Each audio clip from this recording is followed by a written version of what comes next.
हाँ, वंदे मातरम मित्रों। इधर पिछले 15 अगस्त के बाद से टीवी चैनलों पर एक बहस का मुद्दा हुआ है आतंकवाद।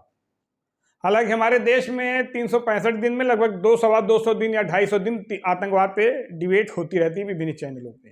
खैर, और कभी अलकायदा का नाम, कभी JKLF का नाम, कभी हुर्रियत का नाम, कभी तालिबान का नाम।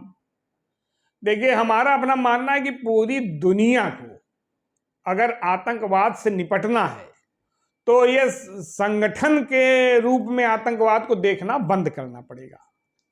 आतंकवाद को एक विशेष जिहादी समुदाय से एकदम स्पष्ट जोड़कर अगर नहीं देखेंगे तो हम आतंकवाद से कभी लड़ ही नहीं पाएंगे। आज इस संगठन को प्रतिबंधित करेंगे, कल को दूसरे नाम से अपना संगठन रजिस्टर्ड करा लेगा, परसों ये करेंगे, नरसों दूसरे नाम से रजिस्टर्ड करा लेगा। कहने का मतलब कि आतंकवाद का एक धर्म है, इसको हमें समझना पड़ेगा। इसको समझना नहीं पड़ेगा, इसको लोग समझते हैं, और सबसे बुरी दशा हमारे देश में है। चीन जहां डेमोक्रेसी नहीं है, वो भी आतंकवाद का धर्म पहचान के उइगर मुसलमानों को बंद करा दिया है। दाढ़ी शेविंग, ये नमाज वगैरह कुछ नहीं, कोई त्योहार नहीं, क्योंकि जानते हैं धीरे धीरे इसी से आतंकवाद की तरफ बढ़ेंगे। और लोगों का अब विश्लेषण शुरू हुआ होगा, तब विश्लेषण हुआ होगा। मेरा तो मानना है कि मोहम्मद बिन कासिम से लेके औरंगजेब, बाबर, अकबर, ये इस्लामिक आतंकवाद की चेन ही थे, जो जाकिर नाइक और जिन्ना इन तक आगे बढ़े। और ये इस्लामिक आतंकवाद कोई 100, 200, 300, 500 साल का नहीं है। ये तब से आप देखिए तो लगातार इस देश में पाशविक क्रूरताएं तभी शुरू हुई जब से इन लोगों का पदार्पण दुनिया के देशों में होना शुरू हुआ। खैर, और आप देखिए दुनिया का कोई ऐसा देश लगभग नहीं बचा है, Bharat, Pakistan, Afghanistan, Nigeria, Yemen, Somalia, Sudan, Australia, America, England, कितने देशों का आप नाम लीजिएगा जहां ये, और यही एक आतंकवाद, यही एक विशेष प्रकार का। और एक संगठन का दावा है कि लगभग 90% इस तरह की मौतें इस्लामिक आतंकवाद से होती हैं। तो इसको हमें स्वीकार करना पड़ेगा कि भाई इस्लामिक आतंक, इस्लाम वर्सेस नॉन इस्लाम का ये एक मतलब इस्लाम में जो चरमपंथी हैं 100% गड़बड़ नहीं है, लेकिन 90% हैं। और हमारे, चूंकि हमारे यहाँ एक बड़ा अच्छा स्पीच दी जाती है कि हमारे यहाँ का फला बहुत देशभक्त है, गंगा जमुनी संस्कृति और ये सब नाटक। अगर हमारे देश में मोदी जी का और योगी जी का प्रदेश में शासन न रहा होता तो क्या आप सोचते हैं कि तालिबान के कब्जे पर यहाँ जश्न न होता, यहाँ पटाखे न छूटते? आप लोग याद करिए कि पाकिस्तान कभी अगर मैच कोई जीत जाता था तो जौनपुर, बनारस, इलाहाबाद, प्रतापगढ़, यहाँ से जिलों में पटाखे छूटते थे, पाकिस्तान जिंदाबाद के नारे लगते थे। और इस तरह के हम शुतुरमुर्ग की तरह अपनी आंख गाड़ ले बालू में और सोचेंगे समस्या से बच जाएंगे, तो ये बहुत ही हमारे लिए घातक साबित होगा। आप हमारे देश में कश्मीर से लेके मुंबई तमाम जगह देखिए, कौन नॉन इस्लामिक आतंकवाद रहा है? बल्कि कांग्रेस ने एक थ्योरी स्टेब्लिश करने की कोशिश की थी, हिंदू आतंकवाद, जो कि पूरी दुनिया में कहीं नहीं है, लेकिन यहां थ्योरी स्टेब्लिश करने की कोशिश की थी, जो कि माननीय अदालत द्वारा उसको ध्वस्त कर दिया गया। और आप जान लें कि हम पूरी दुनिया इस इस्लामिक आतंकवाद को पहचान गई है। जैसे हमारे देश का कोई भी, जैसे शाहरुख खान, आमिर खान, सलमान खान, वो खान नाम देख के एयरपोर्ट पे नंगा करा देते हैं। खान नाम देखे, अंसारी देखे तो एयरपोर्ट पे नंगा करा देते हैं।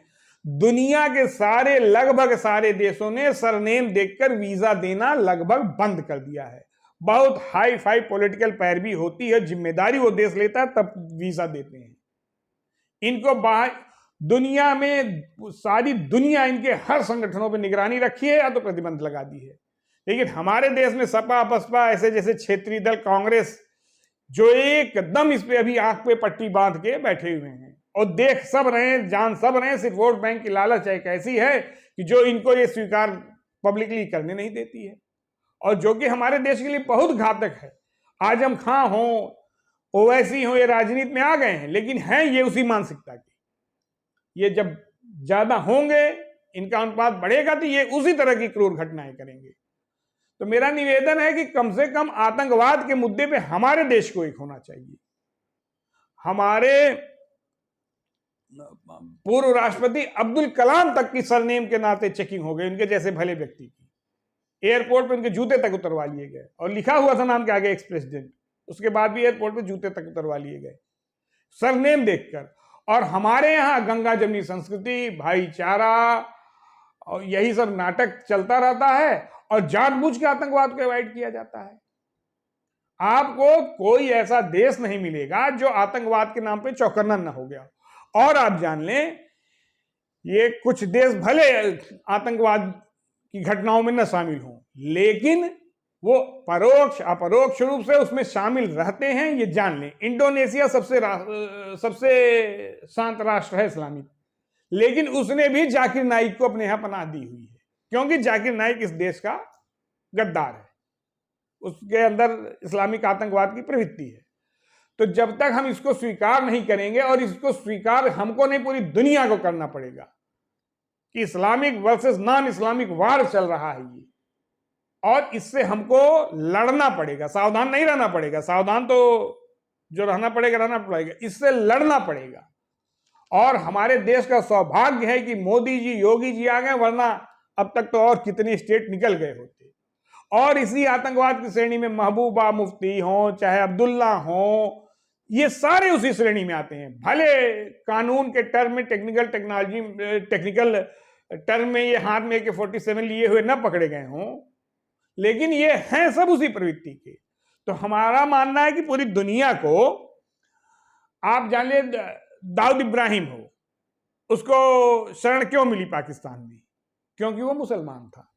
जाकिर नाइक को इंडोनेशिया शरण क्यों मिली? क्योंकि वो मुसलमान था। ये जानते हैं कि हमें करना क्या है, हमारा उद्देश्य क्या है।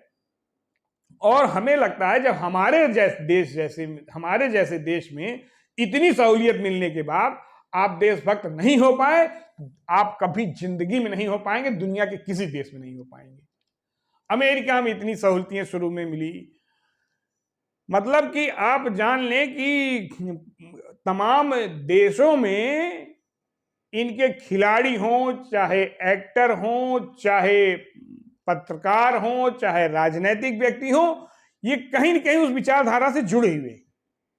और इसको हम लोगों को अगर नहीं समझ पाए, और विशेष आग्रह है सपा, बसपा और कांग्रेस जैसे दलों से, इन लोग, ममता बनर्जी, इन लोग इसको समझें। भैया, आप अपने देश के बारे में पहले सोचिए। आपकी आगे आने वाली पीढ़ियां आपको गाली देंगी। कश्मीरी पंडितों के बारे में कांग्रेस ने सोचना बंद कर दिया, और आज वो दिल्ली के टेंट हाउस में हैं। अब मोदी सरकार उन्हें बसा रही है। तो मेरा कहने का मतलब ये सिर्फ इतना है कि दुनिया को आतंकवाद का अपना जो नजरिया है कि संगठन के रूप में देखना, उसको चश्मा उतारना पड़ेगा। आतंकवाद को एक धर्म विशेष के रूप में जब तक नहीं देखेंगे, तब तक आप आतंकवाद से कतई नहीं लड़ पाएंगे। और आप आतंकवाद को पहचानने में जानबूझकर अपनी आंख पर पट्टी बांधे हुए हैं, अवॉइड कर रहे हैं, अगर धर्म विशेष के रूप में नहीं पहचाने तो। धन्यवाद।